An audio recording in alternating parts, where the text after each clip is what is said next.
We talk about whole foods. We talk about exposing yourselves to nature, sunshine, pure water, all different pure forces of the nature itself. We try to talk all about that, but we don't have enough ability to actually sit and think and ponder that how does this nature wants me to think, behave, and act. How does it want me to relax? How does it want me to unwind? How does it want me to actually support and prevent the chaos, whatever I'm creating in my life? When you sleep for about 7-8 hours, when you're completely exhausted and tired and you wake up in the morning, how do you feel? You had a good night's sleep. How do you feel? Feel good? What has happened? What has happened? Not enough, isn't it? Not enough. How do you feel, and why do you feel good? Because you have done an activity which has slowed down your mind. That's what happens, isn't it, when you slow? It has slowed down your body, so you're not running around crazily, using your bones, muscles, and tissues. Okay? You have, for God's sake, 8 hours you haven't put anything in your mouth. Okay? And so, yeah, those 7-8 hours, you are either dead or alive. You're like a dead log there, isn't it? In your bed, you are like a big log which is breathing somehow, that's all. And so you spend about 1/3 of your life sleeping. And you wake up recharged. You wake up recharged, and then you get started where your mind will take a little bit time to start working and thinking.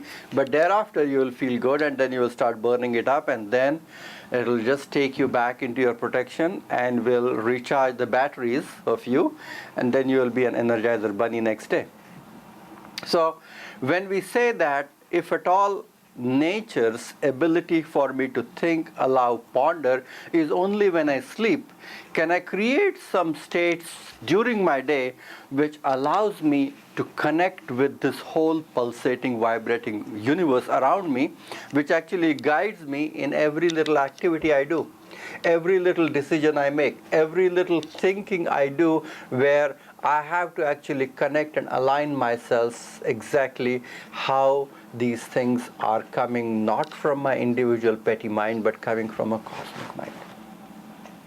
That flexibility of your nervous system, that ability of refinement of your experience, where you are slightly detaching yourself from the good and bad and outcome and likes and dislikes of that instant situation, allows you to think right. When you are entangled to things too closely, you can't think, you can't decide, isn't it? When you are holding a book so close, you can't read it.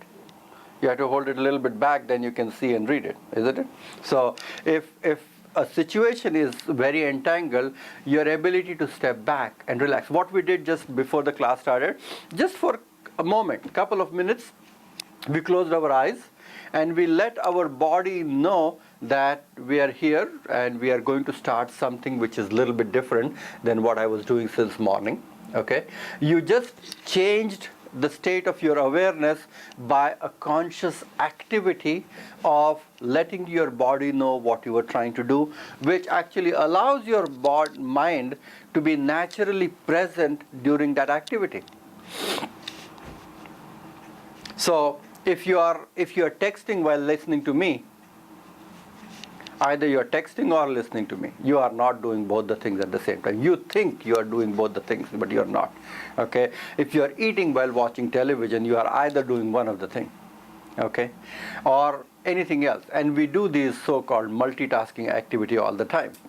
And which is the culprit which go from point A to point B quite quickly and briskly is your mind, isn't it? Either it is texting, telling your motor coordination where the buttons are, or you are listening through your senses, and then maybe suddenly you look up and ask a question, okay? And then you go back into your own thing, what you were doing. So when we are looking at our mind as a link which allows us to connect with that experience, can I just guide this monkey regularly so that it doesn't get chaotic, but it harnesses its energy? How can you conserve your energy of your mind? That's the trick. Because that is the tool which connects your intellect to what you should be doing. Okay, it is what your outside world you are trying to project or gather information or do actions and everything is, whether it is connected with your individual intellect, which is also connected with the cosmic intellect, and that is the connecting link. The moment that connecting link is gone, is not there, it is problematic. If you train your kids to do like that from since they were born, okay, their mind is all over, they can't sit quietly, they are not able to focus, their concentration is weak and poor, they are constantly into this sensory stimulation throughout the day. You can't expect anything more than that, okay, because this is the way you train, this is the way you exercise the muscle of your mind.